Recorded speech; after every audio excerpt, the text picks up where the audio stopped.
అదే RTV app వార్తల్ని క్షణాల్లో చదివే అవకాశం ఉంటుంది. ఒక న్యూస్ పేపర్, ఒక టెలివిజన్ ఛానల్ మీ చేతుల్లో ఎప్పుడూ ఉంటాయి. తెలుగుదేశం పార్టీ శ్రేణులకి అదేవిధంగా తెలుగుదేశం పార్టీ అభిమానులందరికీ కూడా పేరు పేరు నమస్కారాలు. ఎన్నికలు అనేది నిర్వహించుకున్నాం, పోలింగ్ అయిపోయింది. రాష్ట్ర వ్యాప్తంగా కూడా Telugu Desam party, Janasena, BJP party కూటమి అధికారంలోకి వస్తుందన్నటువంటి వాతావరణం పూర్తి స్థాయిలో నెలకొన్నటువంటి పరిస్థితుల్లో ప్రభుత్వ సలహాదారు సజ్జల రామకృష్ణారెడ్డి గారు ఆయన ఒరిజినల్గా వాస్తవంగా సజ్జల రామకృష్ణారెడ్డి వ్యక్తిత్వం ఏందనేది నిరూపించుకునే విధంగానే ఈరోజు వాళ్ళ శ్రేణులను ఉద్దేశించి, వాళ్ళ చీఫ్ ఏజెంట్లను ఉద్దేశించి కొన్ని వ్యాఖ్యలు చేయడం జరిగింది. సభ్య సమాజం, అదే రంగ ప్రజాస్వామ్యవాదులంతా కూడా అసహించుకునే పరిస్థితిలో సజ్జల రామకృష్ణారెడ్డి వ్యవహారం ఉంది. ఈ రోజున మామూలుగా గొంతు పెరుగుతోంది, గట్టిగా అరుస్తున్నారంటే ఓటమిని అంగీకరించేటువంటి పరిస్థితి, ఓడిపోతున్నామని తెలియకనే చెప్పుకునేటువంటి బాధ.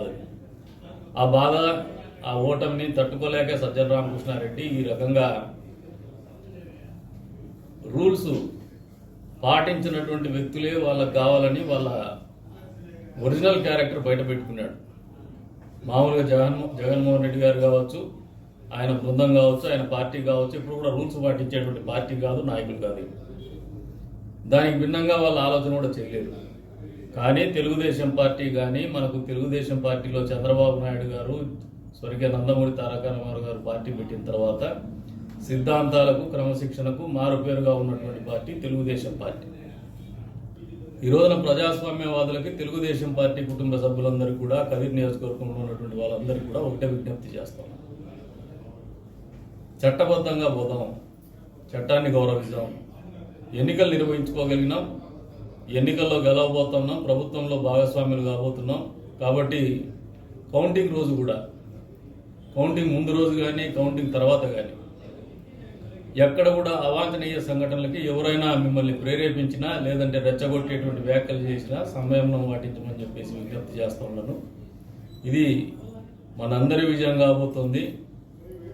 ఈ విజయాన్ని ప్రజల కోసం, ప్రజాస్వామ్యం కోసం, ఈ ప్రాంతం కోసం వినియోగించే విధంగానే మన ఆలోచన ఉండాల. విధ్వంసం కానీ, రెచ్చగొట్టేటువంటి కార్యక్రమాలు కానీ, అసాంఘిక కార్యక్రమాలకు కానీ పాల్పడేటువంటి పరిస్థితులు ఎవరైనా మనల్ని తీసుకోవాలని ఆలోచన చేసిన, మన వంతు బాధ్యతగా క్రమశిక్షణగా ఎన్నికలు పూర్తి స్థాయిలో కౌంటింగ్ తర్వాత కూడా, ఎన్నికల తర్వాత కూడా తన పని తాను చేసుకుపోతుంది.